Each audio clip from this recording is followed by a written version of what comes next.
Graça e paz, amados de Deus, você está no seu nosso Ponte Teológico. Estamos aí para mais um vídeo da nossa série, né? História da filosofia cristã.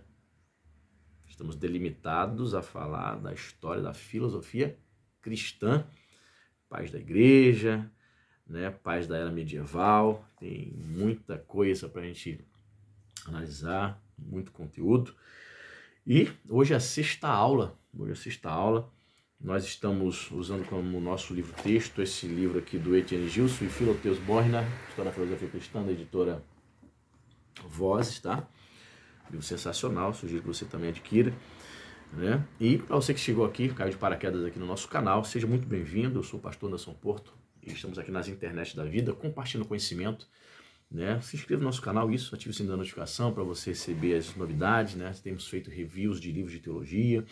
Temos tido nas nossas lives a interação com os inscritos todas as segundas-feiras, 19h30, e às vezes quando dá, no decorrer da semana, a gente faz algumas lives surpresas. Dá uma olhadinha na nossa playlist, vídeos totalmente gratuitos, liberados, todas as aulas, 86 aulas de teologia para iniciantes. Você conhece uma pessoa que está começando na fé aí, que gosta de teologia? Recomenda para ela. Compartilhe nos seus grupos de WhatsApp, Facebook, dê o like, comente para ajudar a engajar o canal. Temos lá quase 50 aulas, né? 49 vídeos, História da Igreja, curso de História da Teologia. Vou repetir aqui, curso de História da Teologia. Tem certificado no final, pastor? Não. Quando falo curso, né? É porque é um curso, né? Você está percorrendo um curso, um percurso de estudos, tá certo? Perdão, então... temos lá prolegômenos, 17 aulas sobre prolegômenos, que são as palavras iniciais da sistemática, né, das disciplinas da sistemática.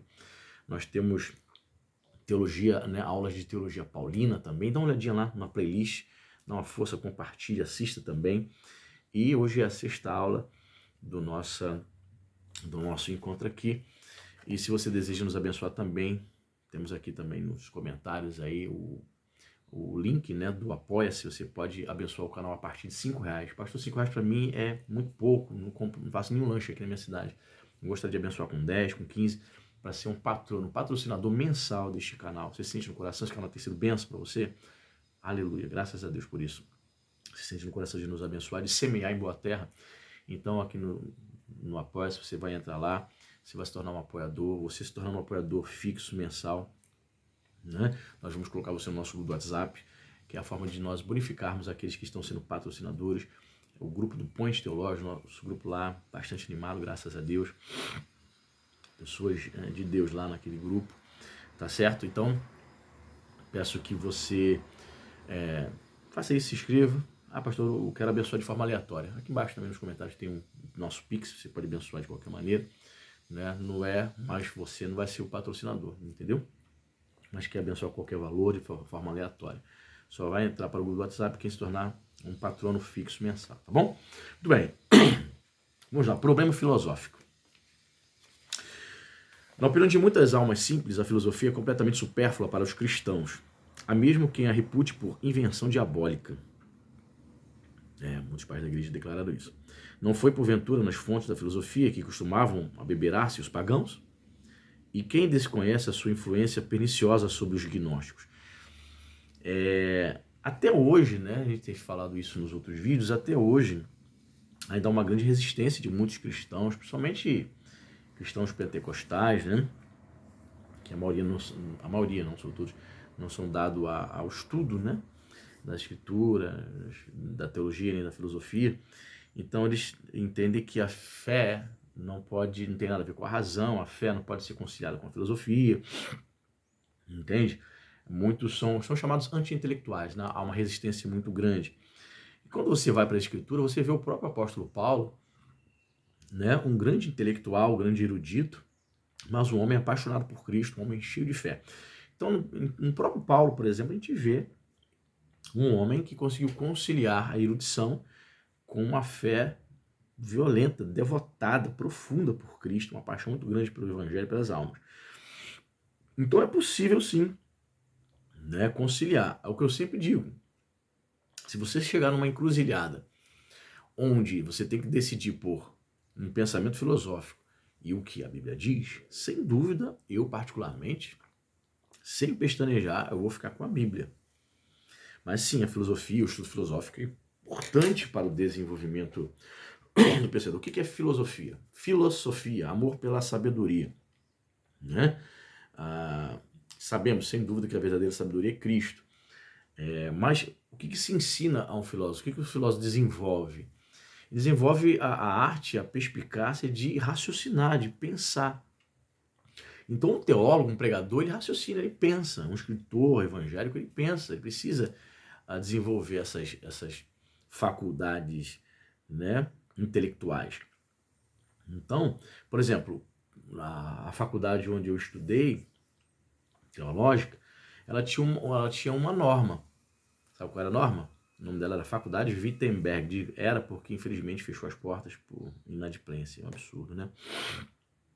Mas, infelizmente, fechou, mas na época, né, ela tinha uma norma. Faculdade Wittenberg, formando pensadores. Aí, quando nós íamos olhar a grade curricular, não tinha, por exemplo, a aula de homiléticas. Não tinha aula, a disciplina homilética na grade. E alguns perguntavam, por que não tem homilética? A homilética que é a arte, a ciência, né, de pregar, onde se ensina, né, a disciplina onde se ensina os futuros pregadores, né, no seminário. E era óbvio, né, não tinha porquê. O intuito do seminário era formar pensadores, não pregadores. Embora tivéssemos ali futuros pregadores, eu era um futuro pregador. Em 2008 eu não era pastor. Eu fui ordenado em 2010. Mas eu achava interessante, não escondia. A proposta é formar pensadores. Então tínhamos aulas de filosofia. Filosofia 1, 2, entendeu? Então acho relevante, tá? Mas até hoje existem pessoas que demonizam. É na fé e só nela que o cristão deve buscar a salvação. Entendiam esses adversários da filosofia que não havia motivo algum para um cristão ocupar-se de assuntos estranhos à fé, em particular de um estudo tão notoriamente perigoso como é o da filosofia. Para o crente só existe uma doutrina necessária e útil, a sua fé. Tanto mais que, segundo a opinião do próprio Clemente, a única filosofia verdadeiramente digna destinou-me ao cristianismo. Clemente viu-se constrangido a combater esta atitude, tanto mais que ela visava indiretamente, pelo menos, a sua própria posição. De fato, não faltavam os que lhe reprovassem um interesse excessivo pela filosofia grega. Ou seja, os estudiosos que, sim, os estudiosos que se inclinavam demais para a filosofia eram aconselhados a cuidado, você está se inclinando muito. Por exemplo, eu estava até falando na última live, né? Estávamos comentando no final da última live de segunda-feira. Tem um irmãozinho inscrito, né? Se você estiver assistindo aqui, meu querido, um abraço para você. Você vai saber do que eu estou falando, né? Os que estavam assistindo a live vão saber. Ele gosta muito de patrística. Ele cita histórias, episódios, eventos, cita pais da igreja desconhecidos que eu nunca ouvi falar. Você vê que ele é um especialista. Parece que o cara só vive lendo só isso. Mas em termos de Bíblia eu percebi que ele é fraco. Ele não conhece. Então na última live ele dizendo que os pais da igreja apoiaram, os pais da igreja legitimaram, por exemplo, a doutrina da intercessão dos santos, a invocação dos santos, dos mártires, e tendo-os como intercessores, assim como Cristo é. E eu falei, não, querido, o único mediador entre Deus e o homem é Jesus Cristo, não é Maria, não são os santos. Tem mais. A partir do momento que você invoca um morto, uma pessoa que morreu, claro, ela está viva espiritualmente no céu, mas a partir do momento que você invoca esta pessoa que não está mais na terra, está no céu, isso é espiritismo. Invocação de mortos. E Deus proibiu isso terminantemente. Quer ela tenha sido ímpia, quer ela tenha sido santa. Aí, não, e tal, citando o pai da igreja, porque no segundo século, então, o terceiro século já acontecia, o pai da igreja fulano já dizia, já se invocava os santos. Eu falei, não quero saber de pai da igreja nesse sentido. Nem todo pai da igreja concordou com as escrituras, eles tinham opiniões divergentes. Cite-me textos, versículos. Não me citou. Não citava.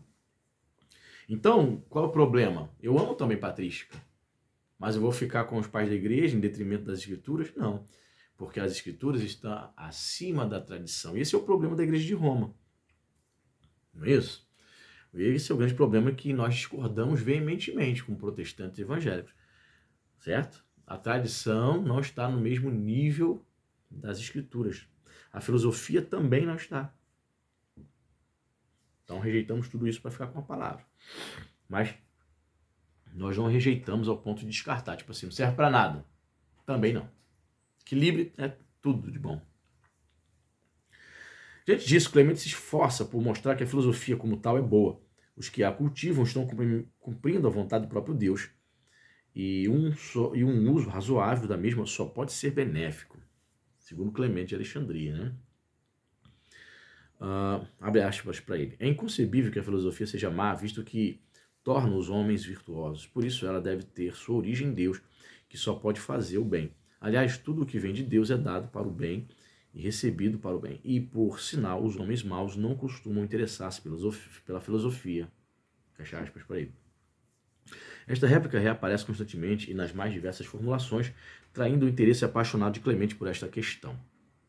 No intuito de justificar o seu ponto de vista, Clemente prova a primeira importância soteriológica da filosofia com relação ao paganismo e, segundo, o seu valor perene para o cristianismo. Então, Clemente de Alexandria, óbvio, até mesmo por conta da filosofia ter florescido de maneira intensa em Alexandria, no Egito, né, um grande centro de erudição, você vai ver homens dados ali à filosofia, à interpretação alegórica, como Clemente de Alexandria, como Orígenes também, já no século III.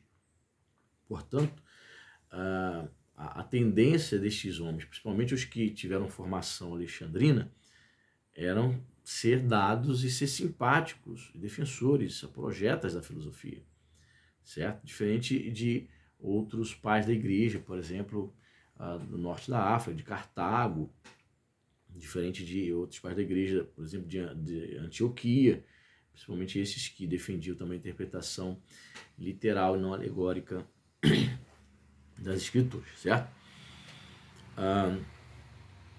Função soteriológica da filosofia na era pré-cristã. Longe de ser obra do demônio, a filosofia grega é, ao contrário, um bem.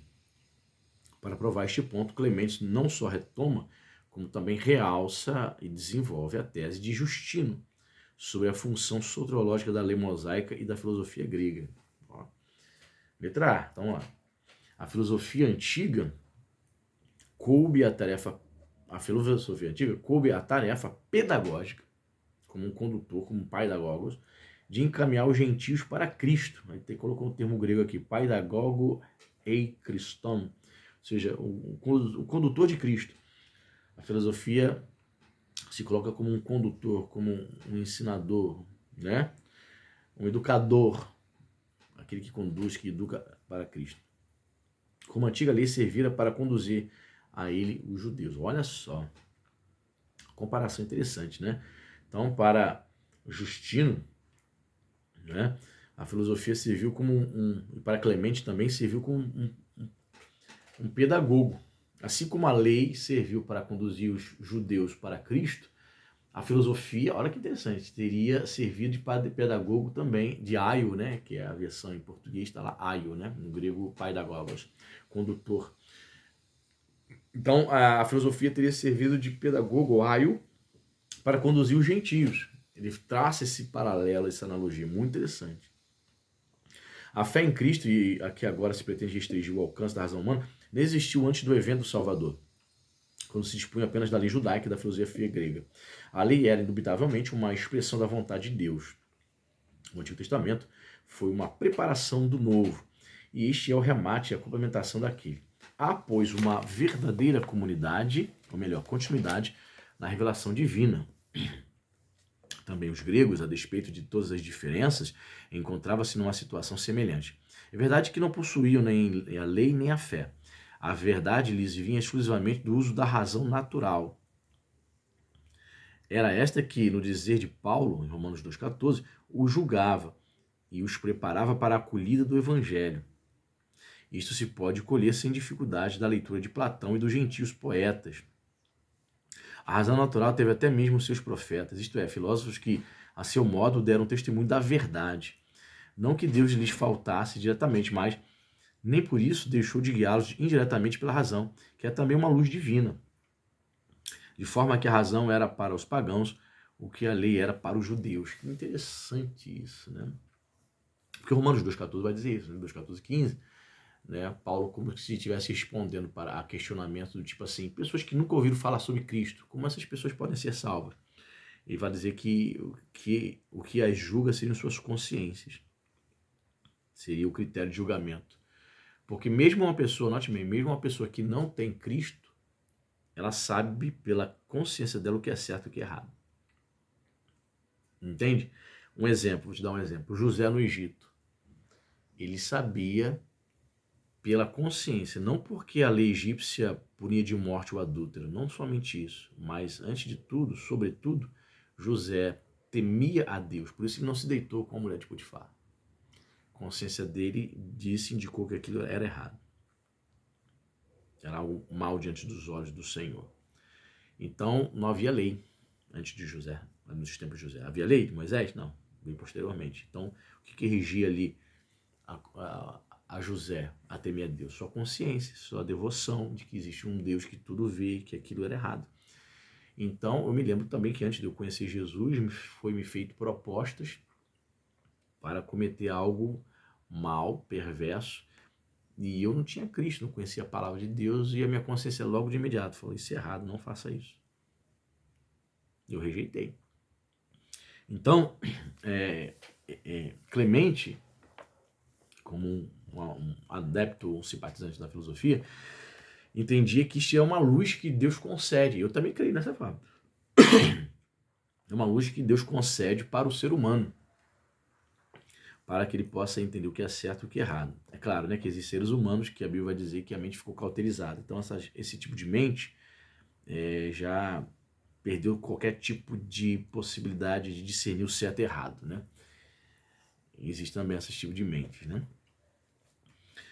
É necessário admitir, porém, que Clemente nem sempre é suficientemente claro no que respeita à fonte da verdade da filosofia grega. Há muitas passagens obscuras. Por vezes parece supor que a razão natural capacitava os filósofos a encontrar a verdade. Outras vezes, porém, declara que a emprestaram aos hebreus. Olha. Há texto em que ambas as possibilidades vêm mencionadas lado a lado. Então, talvez se possa concluir que, a seu ver, as duas fontes se complementam mutuamente. Veja bem, é interessante que por vezes parece que a razão capacitava os filósofos a encontrar a verdade. Fato também, acredito também nessa possibilidade, porque muitos filósofos, sem conhecer Jesus, costumavam ensinar, alistavam, elencavam uma lista de virtudes, por exemplo, e costumavam ensinar, né, uma ética muito semelhante à ética cristã. Tanto é que existe uma lenda que Paulo teria se correspondido com o filósofo estoico Sêneca, no qual ensinava uma ética muito semelhante à dos cristãos. Eu particularmente penso que é uma lenda, eu não acredito nessa correspondência de Paulo com... Pode ter acontecido? Pode, mas eu particularmente creio que seja uma lenda, uma tentativa de unir Paulo e dizer que se comunicou com um grande filósofo da época. Foi uma historinha, na minha opinião, que criaram. Para mim, crer em Jesus, no Evangelho, entender a importância de Paulo dentro do cristianismo, é necessário crer em questões que não estão nas Escrituras e que nós não temos 100% certeza, né? Que mais? Clemente fala repetidamente deste feito justificador da filosofia antiga. Trata-se de uma consequência lógica de sua convicção de que a filosofia grega exerceu a função de educar ou preparar, né, o aidagogos, a humanidade para o cristianismo. Em qualquer hipótese, Clemente está de acordo com Justino em ver nos filósofos antigos outros tantos cristãos antes de Cristo. Você concorda? Falamos sobre isso nos outros vídeos, né, anteriores. Justino chegou a dizer que existiam pré-cristãos antes de Cristo, que Platão seria uma espécie de cristão anticristo, Sócrates também, porque ensinaram virtudes muito semelhantes a virtudes, à ética cristã. Diga nos comentários aí o que você acha. Se você está até aqui agora assistindo, comente, por favor. Pela mesma razão, o cristianismo é uma continuação natural da filosofia antiga, na qualidade de guia para o Cristo, compartida, né, com o Antigo Testamento. A filosofia grega vem dar como este no Novo Testamento. De modo que a história do conhecimento da verdade é comparável ao curso de duas grandes torrentes. Uma nasce na lei revelada aos judeus no Antigo Testamento e a outra na razão. Suas águas fluem numa terceira corrente, que é a revelação cristã. Não há dúvida que o caminho para a verdade é um só, mas nele desembocam como um caudal inesgotável os afluentes vindos de todos os lados. Então, temos aí mais uma declaração aí de Clemente, né, de que tanto a lei dos judeus foi uma providência divina para os judeus, como a filosofia para os gentios, de modo que na encruzilhada elas vão caber, vão fluir, elas vão se direcionar para o mesmo, convergir para o mesmo afluente, trazendo uma coisa só, que é a revelação soteriológica de que em Jesus, somente nele há salvação. Então, na sua defesa da filosofia, Clemente vai conciliar. Ele entende que foi providência divina, tanto a lei para os judeus, que a lei foi dada aos judeus. Os gentios não seguiam a lei, né? Embora houvesse prosélitos, né? Um aqui ou acolá, fora de Israel, mas a filosofia não foi dada, mas a lei não foi dada para gentios. Mas a filosofia grega era conhecida no mundo ocidental. Romanos seguiam a filosofia grega, até os romanos, que eram extremamente práticos, não eram tidos como grandes pensadores, como os gregos foram, né? A função da filosofia no Novo Testamento. Aquela tarefa sublime desempenhada pela filosofia na era pré-cristã corresponde a uma função semelhante, até mais decisiva, na economia neotestamentária. De fato, ela continua a servir de guia a todos quantos se convertem ao cristianismo, encaminhando-os para a fé com a ajuda de argumentos racionais. Como se vê, Clemente começa por traçar um paralelo entre a filosofia e a lei, e a seguir compara a função da filosofia no passado com a sua função atual. Surge daí a pergunta, aliás, perfeitamente justificada. Se a revelação cristã não veio abolir a lei, mas sim cumpri-la, por que razão a fé haveria de suprimir a filosofia, que era para os gregos o que a lei era para os judeus? E se antes de Cristo a filosofia serviu de preparação para a fé, por que não se lhe há de atribuir no presente uma função análoga em benefício dos que ainda não aportaram a fé? Os gregos foram educados para Cristo por intermédio da filosofia, como os judeus por intermédio da lei.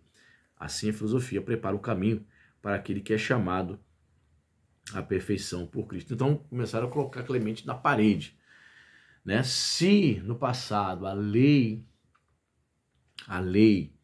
conduziu os judeus a Cristo no passado e a filosofia conduziu os gentios, por que isso não acontece nos dias de hoje? Minha opinião é que Deus está acima de todas essas questões. Eu não nasci judeu, nasci gentio, certo? Então eu não tinha nenhuma influência da lei, então descartemos então. Então significa, quem é judeu, nasce judeu ali aprendendo a Torá e tal, o entendimento é esse, de que essa mesma lei pode conduzi-lo a Jesus, se assim ele crer, eu aceitar. Mas em relação à filosofia, somos gentios, né? Todos nós nascemos aprendendo a ética da filosofia cristã, todos nós somos ensinados na filosofia.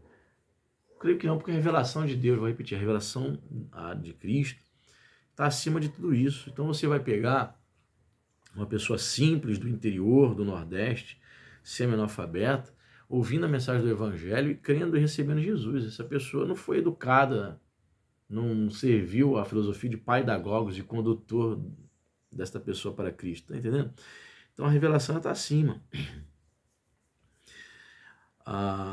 Ou seja, o evangelho é tão simples que Deus se revela de maneira simples também aos simples, né? A filosofia é útil também para os que já professam a fé cristã. É ela que lhes fornece as armas necessárias para a defesa da fé. É impossível descobrir as emboscadas dos sofistas, a menos que a sabedoria da fé venha aliada ao saber filosófico. Ademais, o estudo da filosofia é uma vocação agradável a Deus. Clemente faz ver, não sem fineza, que embora a filosofia fosse inútil, a demonstração de sua inutilidade já representaria algo de valioso. Os gregos costumam ser condenados pelos que só os conhecem de oitava, ou melhor, de oitiva, sem se dar ao trabalho de estudar a fundo e nas próprias fontes. Todos aqueles, ao contrário, que baseiam suas pesquisas na razão e na experiência, além de obter resultados perfeitamente seguros, põem-se em condições de convencer os amantes da verdade. Assim, a filosofia contribui positivamente para assegurar a fé. Ademais, é um fato comprovado pela Escritura que certos homens receberam de Deus uma inteligência particularmente profunda. Fato. Aliás, também nas artes aos que se avantajam aos outros. O músico dispõe de um ouvido mais delicado que o comum dos homens, ao passo que o oleiro tem um sentido táctil altamente desenvolvido. Do mesmo modo, os que se aplicam aos estudos receberam certos dons especiais de Deus, a saber, o entendimento apto a desvendar o sentido dos escritos filosóficos, e bem assim, a energia e a perseverança necessárias para tais estudos. Todos estes dons provêm de Deus. Logo, a filosofia, a cujo cultivo eles se destinam, não pode ser má. Então, aí, veja bem, eu, por exemplo, eu não tinha conhecimento da filosofia, então, antes de aceitar a Cristo, então eu posso dizer que, afirmar que a filosofia não serviu de pedagogos para me conduzir a Cristo, certo? E depois de conhecer a Cristo, ela me é útil? Na minha opinião, sim. Como falei no início do vídeo, eu penso que a filosofia desperta ou leva você a refletir, a tornar-se, sim, um pensador, sujeito que reflete, traz reflexões sobre a vida, sobre teologia, sobre Deus, sobre os homens, entende? Então a filosofia te traz esse despertamento, leva você a isso. Então, como diz Tomás de Aquino, a filosofia é serva da teologia. Não é senhora, é serva. Por quê? Porque ela vai te ajudar nas reflexões a respeito de Deus. Para que a filosofia possa desempenhar cabalmente a função que lhe cabe no cristianismo, é mister que não exorpite das suas atribuições, nem do seu domínio competente. Sua função é apenas auxiliar. A filosofia é a serva da sabedoria ou da fé iluminada. Precata-nos a Escritura quanto à familiaridade com as mulheres estranhas, dando a entender assim que devemos fazer uso das ciências profanas, mas sem nos determos nelas.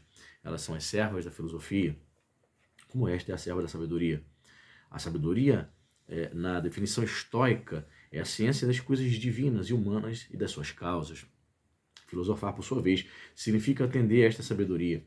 A sabedoria é, pois, a senhora da filosofia, como esta é das ciências particulares. Né? De forma que já em Clemente se nos depara a ideia de que a filosofia e as ciências particulares se subordinam à sabedoria, ou em outros termos, que a filosofia é a serva da teologia. Ok? Vou até marcar aqui. A hora passa rápido, 28 minutos de aula. Então, temos aqui esse enfoque.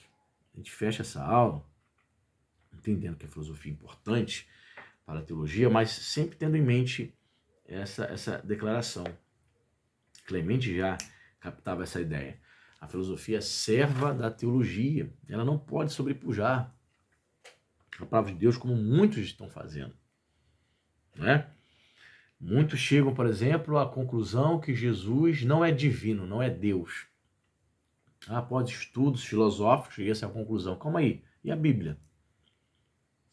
Após o estudo da filosofia, você descreu, se desacreditou das Escrituras? Então, essa é uma filosofia perniciosa. Não é uma filosofia serva da teologia. Tá entendendo? Deus abençoe você. Dê o like, comente, compartilhe e até a próxima.